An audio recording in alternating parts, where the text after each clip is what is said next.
Hello friends, welcome to books channel.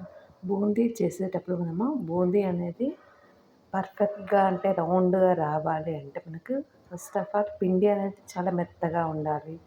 శనగపిండి మనం పట్టించుకుందైతే చాలా బాగుంటుంది. కొన్నదానికంటే మనం ఎండలో ఎండబెట్టేసి పట్టించుకుంటే పిండి మెత్తగా పట్టించుకుంటే అంత బాగా వస్తుంది బూందీ.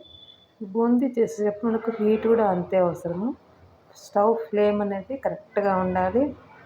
మనకు ఆయిల్ కూడా అంతే వేడిగా ఉండాలి. అప్పుడే మనకు బూందీ అనేది త్వరగా పైకి లేస్తుంది, మంచిగా కూడా అవుతుందన్నమాట. అంటే రౌండ్ షేప్ అనేది కూడా కరెక్ట్గా వస్తుంది. ఆయిల్ హీట్ తగ్గిన బూందీ సరిగ్గా రాదు. ఈ విషయాలు బూందీ చేసేటప్పుడు గుర్తుంచుకోండి. చూడండి ఎంత బాగా వచ్చాయో.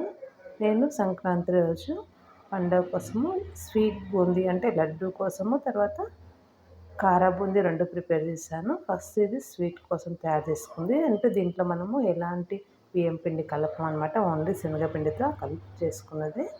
స్వీట్ బూందీ కోసం ఎంత రౌండ్గా వచ్చాయో చూడండి. బూందీ అనేది చాలా పర్ఫెక్ట్గా వస్తాయి. ఈ టిప్స్తో చేశారంటే ఫ్లేమ్ అనేది కరెక్ట్గా ఉండాలి. మనకి ఆయిల్ హీట్ మరీ ఎక్కువ ఉండకూడదు, మరీ తక్కువ ఉండకూడదు. అడ్జస్ట్ చేసుకోవాలి. చూడండి, బూందీ ఈ మాత్రం గోలితే చాలు మనకి స్వీట్ బూందీ కోసం అనేసి. మరీ హార్డ్గా ఉండకూడదు. ఇది వచ్చేసి కారా బూందీ.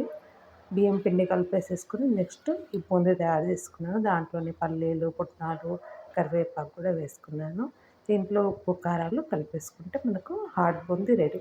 ఇదంతా ప్రిపేర్ చేసుకోవడానికి అంటే 40 లడ్డూలు, తర్వాత ఒక 700 గ్రామ్స్ బూందీ ప్రిపేర్ చేసుకోవడానికి నాకు ఒక 2 అవర్స్ టైం పట్టింది. ఇంట్లోనే మనం హెల్తీగా ఈ విధంగా తయారు చేసుకోవచ్చు. మీకు ఇలాంటి వీడియోస్ కావాలంటే ఛానల్ని సబ్స్క్రైబ్ చేసుకొని లైక్, షేర్, సబ్స్క్రైబ్ చేసుకోండి.